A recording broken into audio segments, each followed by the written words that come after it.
Welcome back to Big Mouth and fancy seeing you here. I've got the cap and I'm ready to talk about Superman. Should there be a Superman? There is. That's the quote and the reply in Batman v Superman when the interviewer is interviewing the senator about Superman. She's the head of the commission on Superman. I kind of like that idea because if there was a Superman, there would have to be a commission on him. He's so powerful. He brings all these other threats with him as well. So you would need that. But answering the question, should there be a Superman? The answer shouldn't be, there is. We've got no choice. No. Should there be a Superman? Yes, there should be. There's a lot of people from other fandoms who hate Superman with a passion. And for me, if you really hate someone and keep on talking about them and keep on writing paragraphs and articles about them, you're jealous. You have a fear of these characters because you want your character to be more dominant. Superman was the first superhero. There's nothing that can be done about that. But just because he's the first doesn't mean that's a reason for him to be the best. No. Superman is the greatest, is the best superhero. Because he's got all these amazing powers, he can fly, he can shoot lasers out of his eyes, he's got X-ray vision, he's got super hearing, and it goes on. But his greatest power is his heart. Because he was raised with Midwestern values in Smallville, he was raised the right way. We saw the way he was raised in Smallville, the TV show, the right way. And that was done in such a way that was so beautiful. You see Snyder's performance as Jonathan Kent, and you're just really enamored with what he's done. Hang on a minute, I want to get my back screen back on. That's it. I'm going to have to hold the controller. A funny story, actually. Well, not very funny for me. I deleted this by mistake, and I absolutely put myself wondering how I was going to get it back. But I worked it out in the end because I love Batman v Superman, and I think look at it. Look at those two characters. Aren't they awesome? But anyway, actually, us Superman and Batman fans have a lot of heated debates. Who's the best, Superman or Batman? I love Batman. I would never stand there in a debate telling you why Superman's better than Batman. I clearly think he is because he's my favourite superhero, but I love Bats, especially when he's done properly. In terms of the Dark Knight, this dark, brooding, intelligent character, that's the best version of Batman. We saw it with what Christopher Nolan did. And I think elements of it in Batman v Superman with Ben Affleck and what Snyder did and what Terrio and Goya did was absolutely beautiful for that character. I think that's more of an accurate depiction of the comic Superman than I've ever seen. The comic Batman that I've ever seen before. But I'm straying. So that's the question. Should there be a Superman? Some people think there shouldn't be. There's some people who think Superman shouldn't have any films anymore. He shouldn't be on television. Some people call him your granddad's hero. That's not true. It shouldn't be old-fashioned and out of touch to be nice.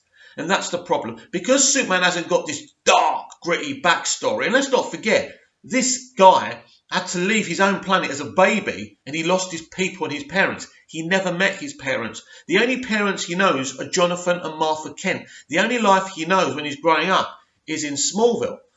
And there's an aspect about that. He's always wondering on that show where he's from, but he's not bitter about it because he's got so much more than he ever could have.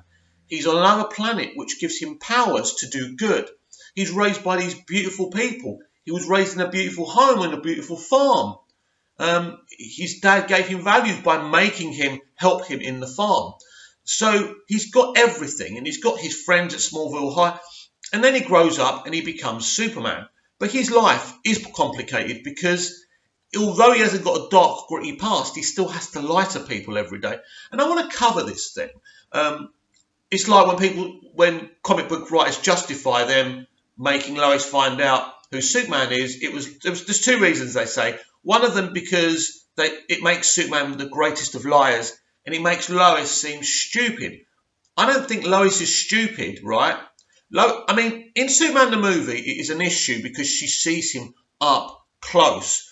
But I suppose if she's working with Clark and she doesn't see Superman up close, and I suppose if he never rescues her, then it's a lot easier. Now, in Man of Steel, Lois pretty much finds out who Clark and Superman are straight away. Now, I don't have a problem with that because that's done so well. That's done in a way where there's nuance. So they're so clever because in a great way they make her part of the adventure. And it really is a logical way. They're not forcing her in the story. She's there. She's part of it. Some people say, why would Zod want her to go on Black Zero? Well, the reason Zod wants to see her, he just wants to take information from her. She's the one there. He thinks he knows what she's been doing.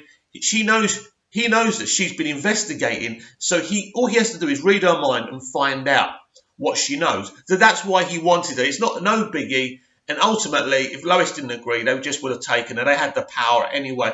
So by dragging Lois on to Black Zero with Superman and meeting Zod and all of that stuff, then meeting Jor-El, I think that was great. That helped develop that kind of DCEU version of Lois Lane. And I think she's a great version. I'm not doing down other versions. I'm just saying, if you want Lois to know the truth from that way, it's really, really good.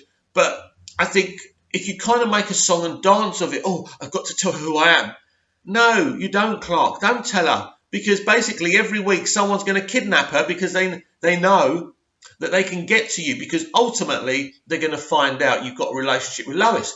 It's obvious. So he lies to people to protect them. So to accuse him of being the ultimate liar because he has to tell a little white lie, and he's not even lying, he's just not telling the truth. He's not. Sometimes if they ask him deep questions, he has to get, well, no, I was over there, instead of telling them the truth. And I get that. But nobody's perfect. There has to be flaws in a character. And I mean, I've written my own screenplay for a Superman movie, and it's never going to happen, of course, never going to happen. But I've seen all these people fail to impress the mainstream audience and the fans at the same time with a Superman movie. And I just think a first would be on live screen to see him in his 1938 Action Comics costume. Not for the whole movie, just at the beginning. So the opening credits, the opening titles, we would literally see Krypton explode. We wouldn't go on to Krypton. We'd deal with Krypton maybe later on in the film or some other time. But so, yeah, we see the ship leaving, it lands in Smallville. And while all this is happening, there's no talking, we're just seeing the titles, and music's coming on. The original John Williams theme. So we see him grow up quickly while the credits are playing, and then we see him start work at the Daily Planet, and then he puts the Action Comics costume on, and then the film starts. And we get a little piece of him in the Second World War, and he's under pressure from the government to join in. In fact, the president asks him personally to kill Hitler, and he says no, which really turns some people against him. Now, the reason I would want that at the beginning of the film is because he's going to face the Elite. This film would be a live-action version of Superman versus the Elite. I would have that in there. So what's going to happen later on in the film, the Elite are going to challenge Superman's no-kill rule. So that's why we're going to see him refusing to kill Hitler in the Second World War and not refusing to get involved with the war. And people turn on Superman because they see him as a non-hero. Because why aren't you fighting for us? And Superman's reply is, I'm here to protect all humanity, not just Americans, not just the British, not just the Allies, but everyone. If I help you kill German soldiers or Adolf Hitler, I'm breaking my vow to humanity. And so that's kind of within my story. So obviously if we start in 19, because ultimately this story is in the modern era. So at the start, there's other people at the Daily Planet. I don't know. I'd use other names from the comics and stuff. And then we get to this whole thing with the Elite. But there's another story I want to tell as well. I think if you don't do the Elite story, then you can do Metallo. I wouldn't do anyone else apart from the Elite and Metallo, because the Elite are human, they're a human threat, but they also have abilities, and that will be really interesting. And I've never read the Superman versus the Elite comic graphic novel, but I have seen the animated movie. And at the end, when Superman's pretending he's going to kill them, and then he says, "You're judging me by your own standards, I would never do that." And it's amazing to see that reveal. and I scream at the TV. I say, that's my Superman. That's why I love him, and I'm crying, because that's why we love Superman. That's why he's so great. And this is what these people don't understand. He may not be Iron Man. He might not be Batman. He's better, because he's better than all of us. He is a God. He is a real God. I'd rather go to a Church of Superman every Sunday than ever walk into any other religion's praying house or whatever they call it. I'm not religious, but I would go and kneel to a big S and praise Superman. Praise Superman. Why? Am I mad? Superman's not real. He may not be real, but his spirit is real. More real than any other religious figure that all they want to do is manipulate us and follow their rules. Superman doesn't want us to follow his rules. He has his own morals. He will catch us if we fall. Some people don't think that's right, but that's what superheroes do, even the darker, grittier ones, right? But Superman's a pure-hearted hero. He's so different to every other hero. Some people say he's not that different to Captain America. He's very different to Captain America. Captain America's a human being. Superman's not. He's the ultimate immigrant, and he has trouble fitting in. He has trouble making friends. But what happens, and this is something else in my screenplay that I've written, he actually adopted Jimmy Olsen at a young age after his parents were murdered in front of him. He was very young, so Clark adopted him and brought him up, and, you know, they start work at the Daily Planet together. So that will be, because I'm one of these people who love Jimmy Olsen. A lot of people think he's a side character, he's not important. Zack Snyder didn't think he was important enough to have in Man of Steel and in the DCEU. That disappointed me, really, to be honest with you, because I love Jimmy, because he's like the companion in Doctor Who. He's your way into the story. I loved seeing him in Superman the movie. I loved seeing him in the New Adventures of Superman. I didn't particularly like that show, but I thought Jimmy Olsen was pretty good in that. And we've never seen Clark on... So basically, Jimmy doesn't actually know that Clark is Superman. So in the end, there will be a reveal where he becomes friends with Superman. And although Clark's his hero already because Clark raised him, then he has a more respect for what he's doing and been raising Jimmy at the same time. So I suppose that's a different parallel on the story. But I think what is important, if you're going to do a successful Superman film, yes, the optimism, a little bit of humour, everything you need to make a great Superman film, but you have to like the character. So you just have to give him a dab of personality.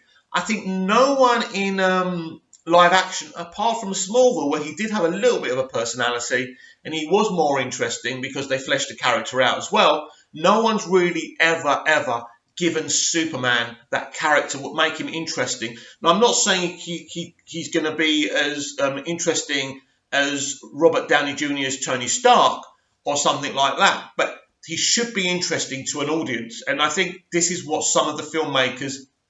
Well, I think even Richard Donner, to a point, kind of backed off on that. But you do notice that in Superman the movie, he has got a little bit of a personality. He does crack a joke or two. So I think that... Excuse me, talking too much with no water. Had a long night and all that. Partying now, it wasn't work. But yeah, so these are the kind of things that I would put in a Superman film because I think this is what people would enjoy seeing, especially seeing him in the Action Comics costume. It's never been done before in live action, and I think it should be done. I can't believe no one's ever put him in live action in the Action Comics costume because, as I keep on saying, filmmakers are just too self-indulgent. And the problem is there's so many things about Superman. And of course, one thing we have to have in my movie is the Fortress of Solitude. We never got that in the DCEU. Now, I know he's got the ship and it's kind of his fortress, but it's not the same. Come on. That's one thing. You have to stay faithful from the comics. The Fortress is amazing. And to have the robots and, you know, and all the history and all... And it's amazing. So sometimes I think when creatives in film and TV skip things from the comics, sometimes it's laziness, sometimes it's budget, and sometimes it's a disrespect for the original material that's so much better than anything that you can do. And a lot of people criticise Smallville, because through that show, Clark doesn't wear the costume apart from the very end, and that was CG, and Tom refused to do it. But that show was more faithful in a lot of ways to Superman. First of all, we had the Fortress of Solitude from season 5, and we still had 5 more seasons to go. That was amazing. It was a beautiful set. The effect when it rose was absolutely beautiful. This is what I mean. Superman's got... You see, I love sci-fi, and there's a lot of sci-fi in Superman. I love the fact he's from another planet. You know, you learn a lot of things about that planet as well in the comics. And we got the Krypton TV show as well now, which is brilliant. So Superman is a real... This is the thing. I do like the supernatural stuff, and Superman does present that as well. So should there be a Superman? Absolutely. Don't let me hear you say anything different.